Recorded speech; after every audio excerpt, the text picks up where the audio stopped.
Okay, so nakabit na natin guys yung idle lamp. Okay na rin yung lahat ng ginawa natin. Nag-change oil na tayo, nag-release na tayo ng injector. Then yung mechanism nito, makikita nyo dito yung source ng hangin ng idle lamp. Dito ko na nilagay. Binutasan ko na lang ito para dito na siya dadaan. Okay, para hindi makahigop ng hangin na galing sa labas. Mismo dadaan siya dito sa air cleaner. Okay, so start natin makina guys para makita natin kung ano kalalabasan. Okay, start natin makina. Check natin kung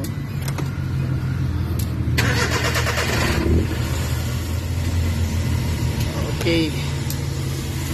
So medyo okay na yung andar. Ang gawin natin, i-on natin yung aircon. Tingnan natin kung magbabibrate o ba. So ayan, nakita nyo wala nang vibrate. Medyo tining na yung andar. Okay na siya. Ayan, wala na. So RPM natin. Okay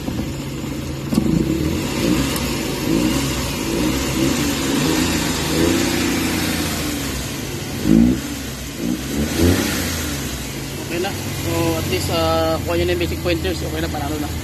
So yun lang guys, maraming salamat sa inyo lahat. Please comment lang kayo sa mga tanong nyo, ano ba mga concern about sa engine. So please share my video and then bye bye. Yun lang. God bless. See you.